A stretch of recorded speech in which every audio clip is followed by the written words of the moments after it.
In 1902, while on a military mission in Central Africa, a German army captain named von Beringe shot and killed two mysterious creatures.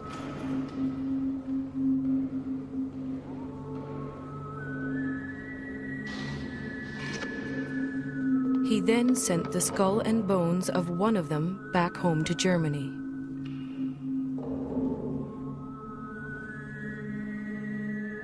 That creature has been luring people back to Central Africa ever since.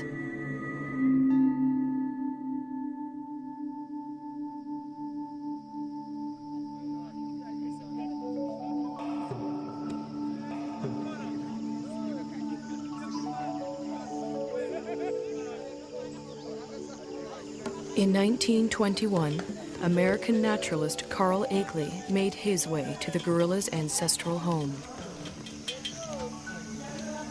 The Virunga volcanoes, in what was then the Belgian Congo. Akeley brought a movie camera to document his visit, and a little girl to help prove Africa wasn't such a dark continent.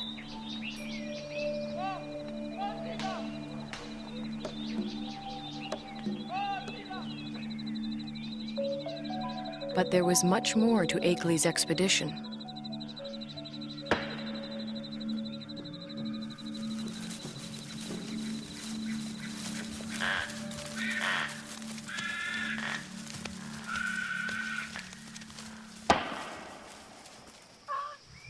Akeley had come to collect mountain gorilla specimens for exhibit in New York.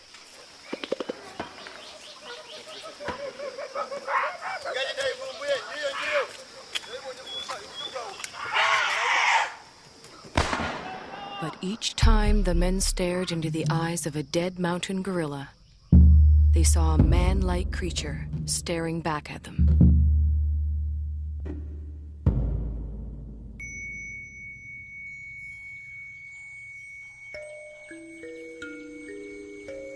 Akeley decided the killing must end.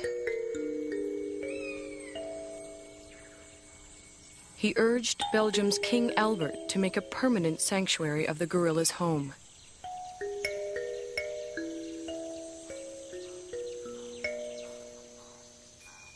Today, in the cold, rainy, high ground of Rwanda, Uganda, and Zaire, the gorillas live on much as they have for thousands of years.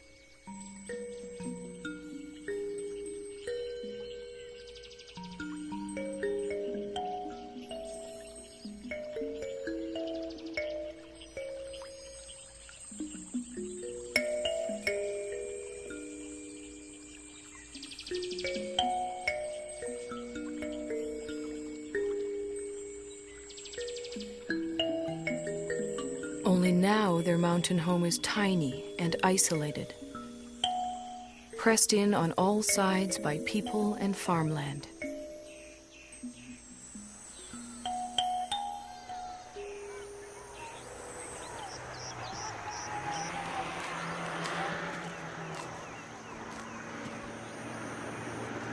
More and more, the mountain gorilla's future lies in human hands.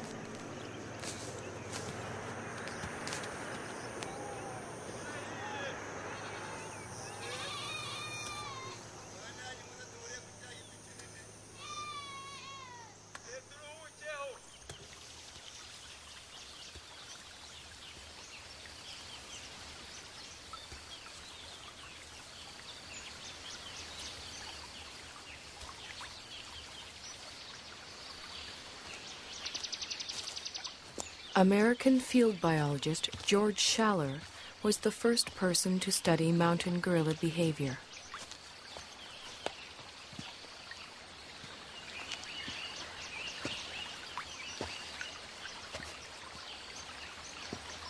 He and his wife Kay spent a year in the forest in 1959.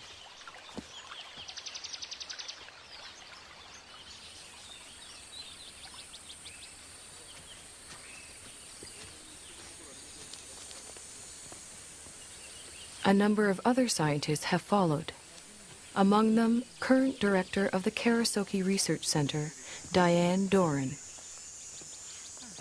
Hi. Hi. You made it. Good to see you. Hi. Hi, nice to see you. You made it just in time. The patrol's going out, and I was going out to see gorillas at Barabagwiza. Would you like to come along? Wonderful. Great. Okay. Tugende. Tugende.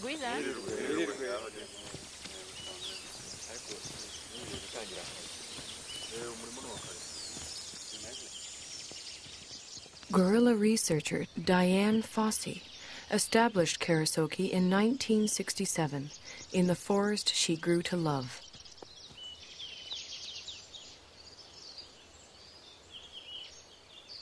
For Schaller, too, the forest became an enchanted place.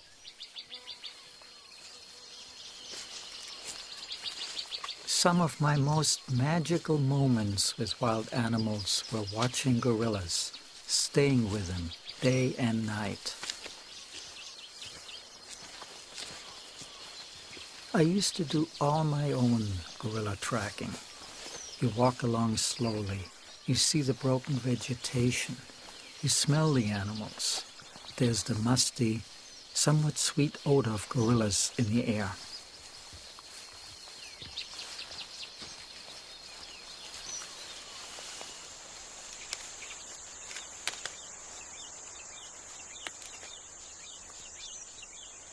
When you follow them hour after hour, you adapt to their rhythm of doing things.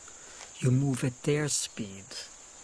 You start thinking at their speed, almost. And that is a lovely feeling for a biologist, to seemingly enter into the lives of the animals without disturbing them.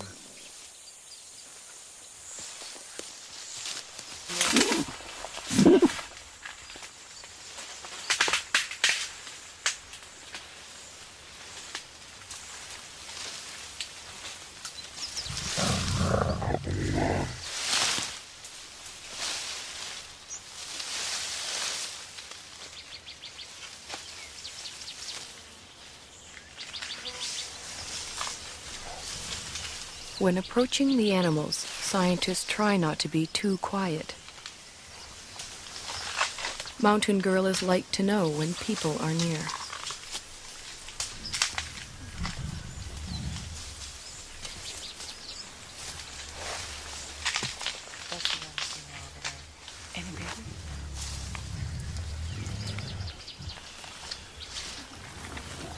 The mountain gorilla's day is spent feeding and resting.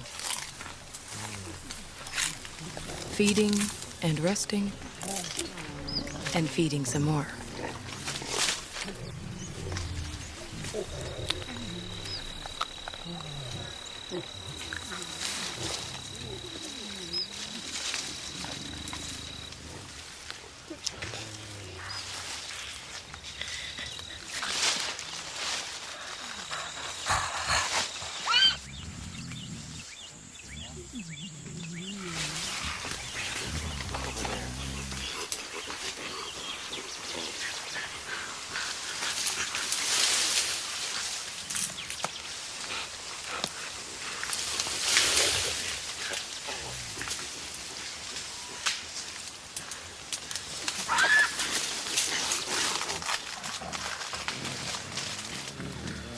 There are only a few hundred mountain gorillas left in the world. Most live as part of a family. The father and protector of this family is the male silverback, Umagumi. He acts as a magnet for the group. The females gather around him. Their infants and offspring gather around them.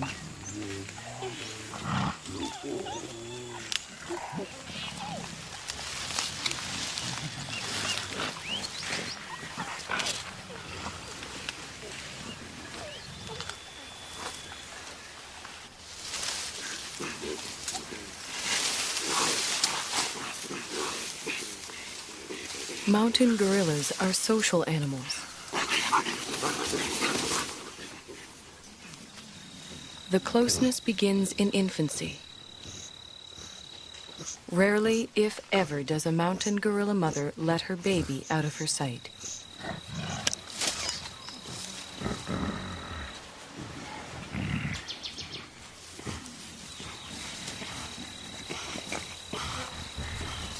The baby, for his part, likes nothing better than to make contact with the other members of the group.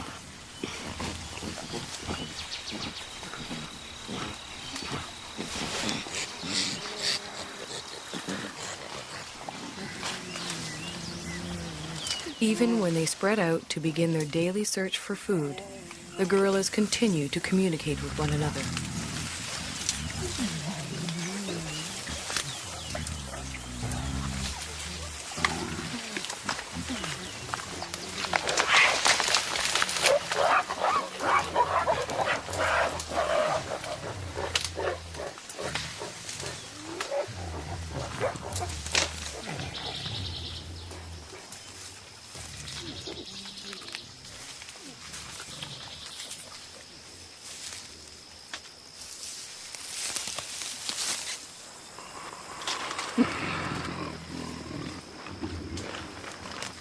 While the adults devote most of their waking hours to foraging for food, the youngsters devote most of theirs to play. Park guards have named this 3-year-old Nzeli.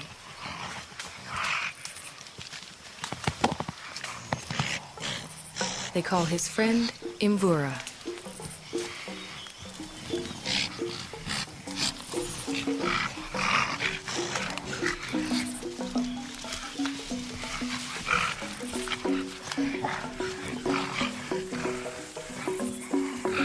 At 8 years, Karira is a bit of a bully. Washushwe is only 4.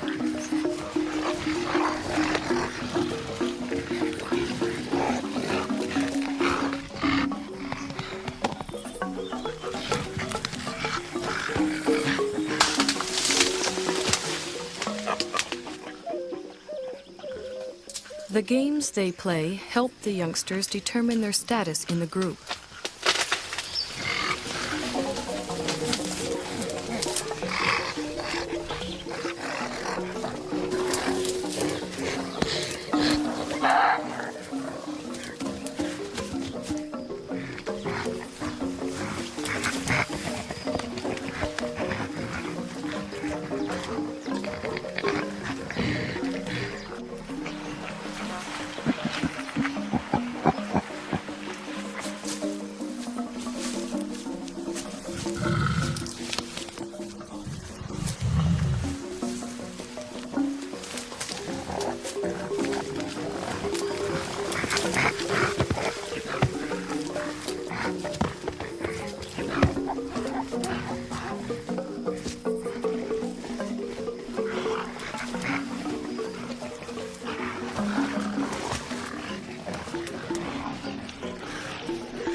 Childhood can last anywhere from 8 to 12 years, but the gorillas' need to maintain their status never seems to end.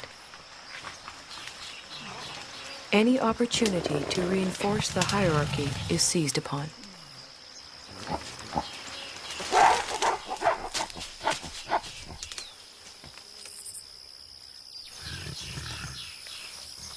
Then comes young adulthood.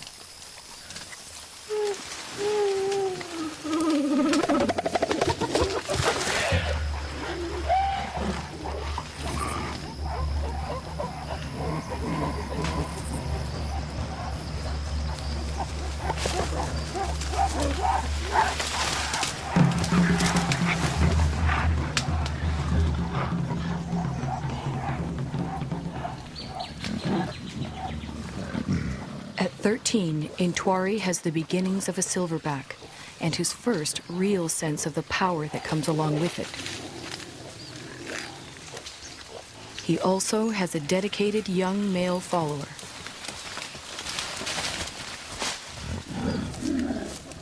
But what Intwari really wants is the attention and allegiance of the females in the group.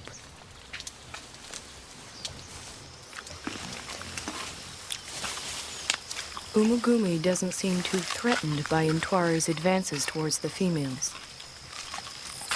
Well over 400 pounds, the dominant male silverback could easily discipline the younger one, or throw him out of the group altogether. For now, Umugumi seems content to focus on the local vegetation, of which he eats some 50 pounds a day.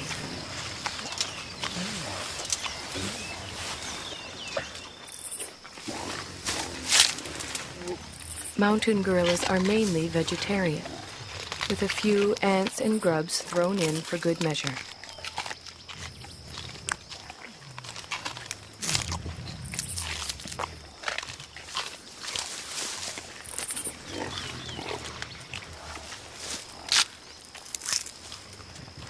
Their staple diet includes a bitter, stinging mixture of thistles, nettles, goosegrass, bamboo, and wild celery.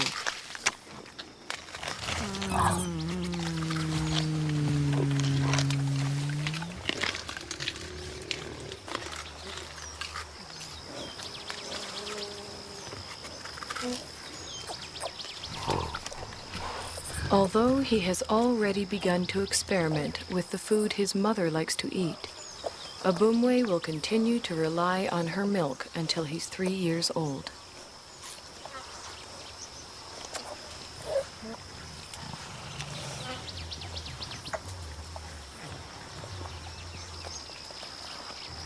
By the time he's 4, Abumwe will be strong enough to forage on his own.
Mountain gorillas are generally well adapted to the world in which they live.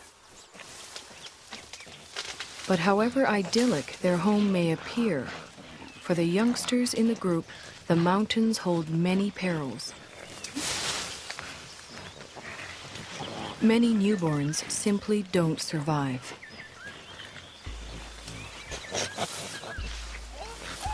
Mbele gave birth 2 days ago. It will be several months before she can even let go of her baby, much less let him out of her sight.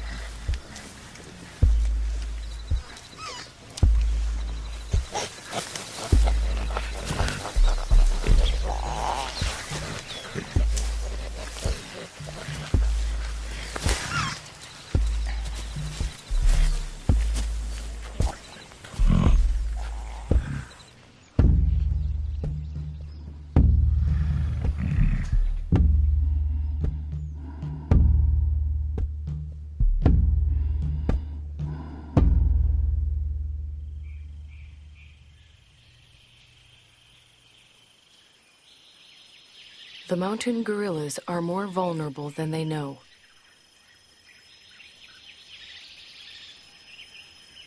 Their ancestral home is much smaller than it once was.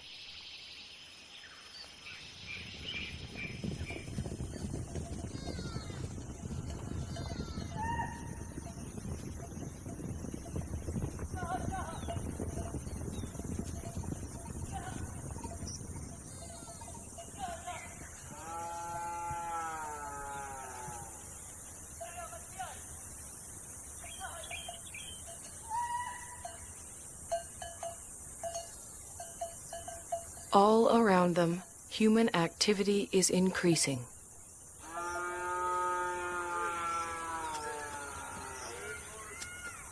Yet the mountain gorillas continue to live and move in ways familiar to them for generations.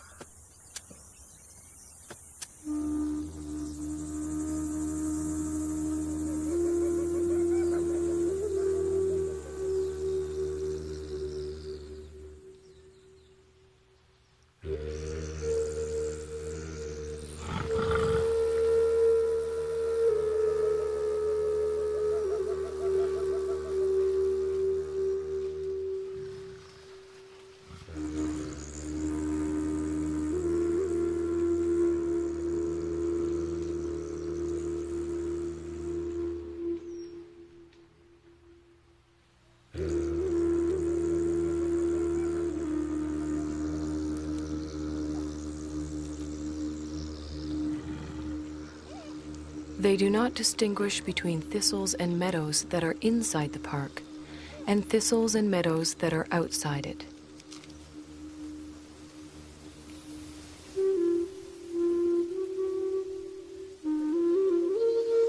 They simply go where their never-ending search for food takes them. Only now they find others there.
Both the mountain gorillas and their forest sanctuary now receive official protection.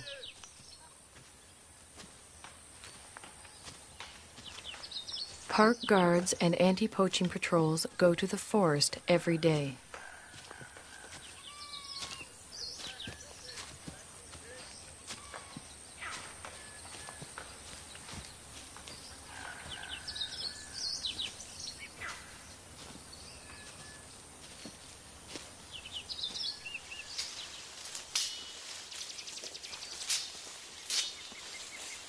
To protect the gorillas and all the other wildlife, the patrols search for and destroy snares that local hunters have set for game.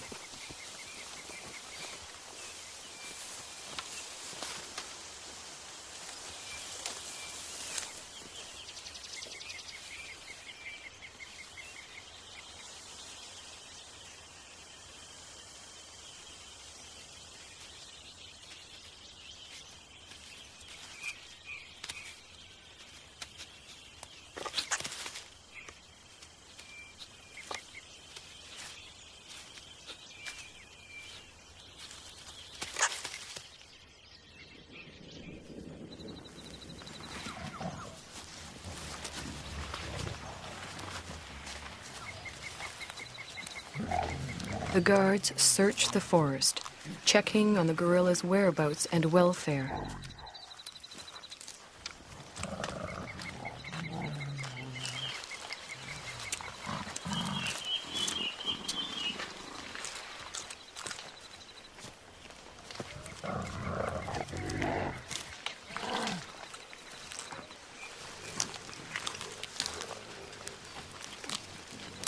The same guards who name the mountain gorillas at birth follow their progress for years, watching as the gorillas grow to maturity.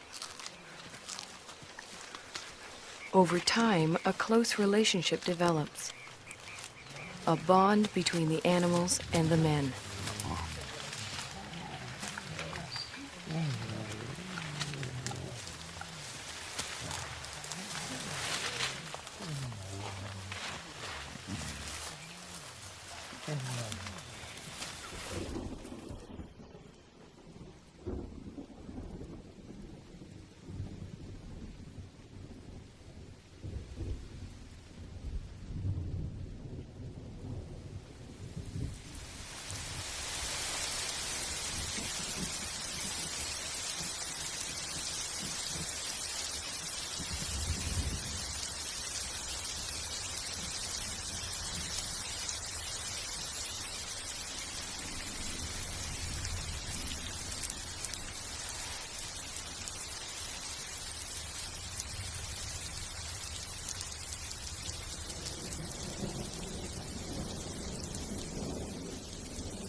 Almost every day it rains. The mountain gorillas don't seem to like it. They don't seem to know what to do about it either, other than simply wait it out.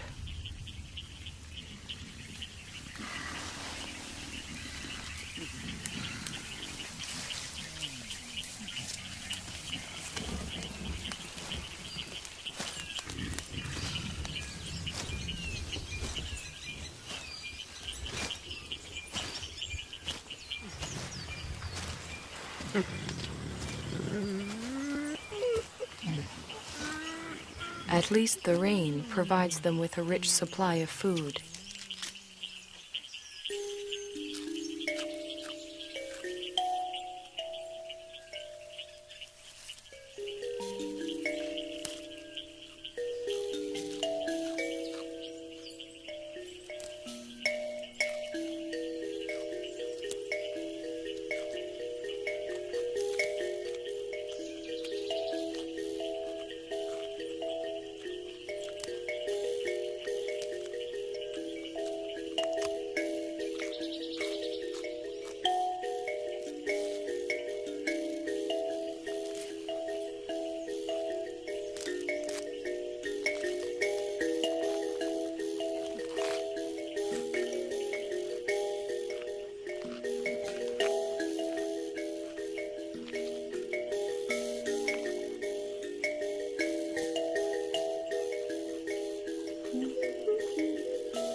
After feeding, the family gathers around the silverback, Umagumi. While the adults rest, the youngsters play.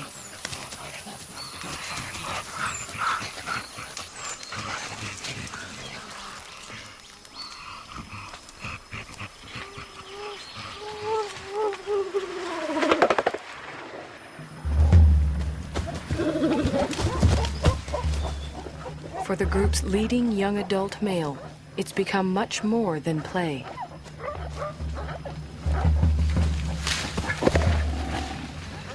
Left unchecked, Intwari's newfound strength could eventually tear the group apart.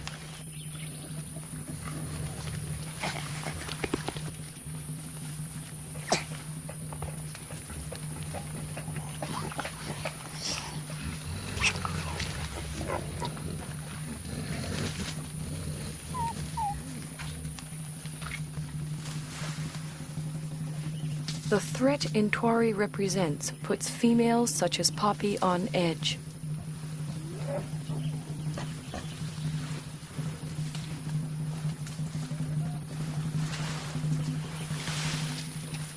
Determined to get some kind of reaction from the others, Intwari bites into an inedible plant and contemplates his next move.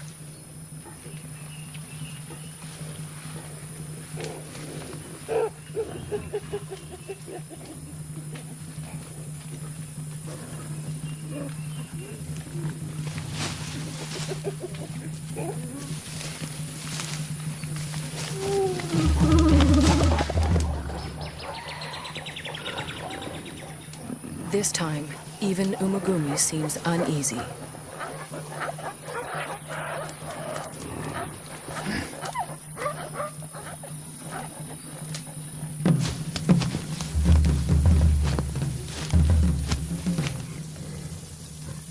Intwari is presenting himself as their new leader, but the females don't see it that way.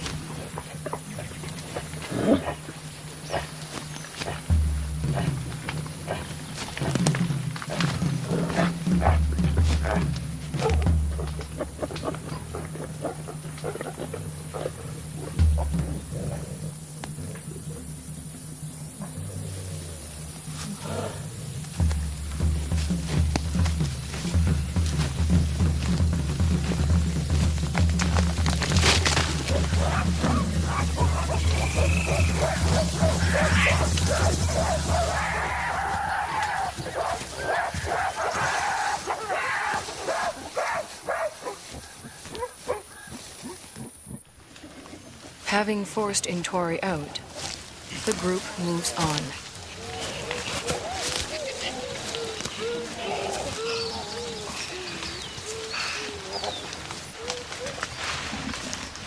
Before she joins them, Poppy, still vibrating with excess energy, vents it on the first young male she can find.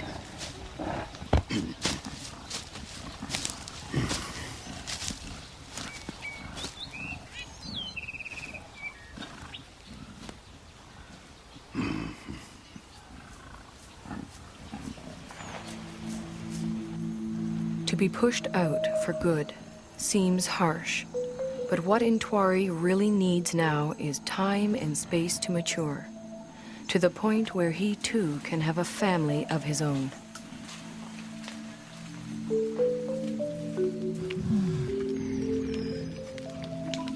The next few years are critical for Intwari.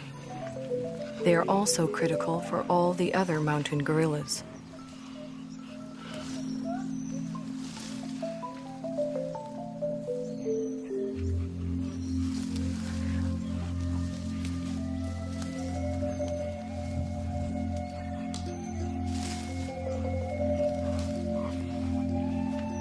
Whether the outside world will allow Intwari and the others the time and space they need is an open question.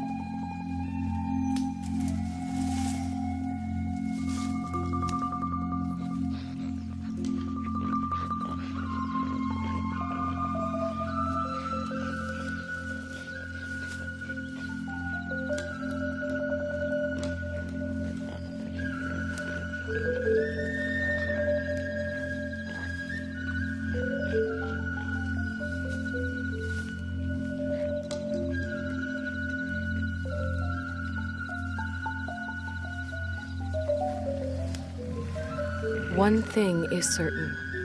If the mountain gorillas are to survive, we will have to protect them and their forest home forever.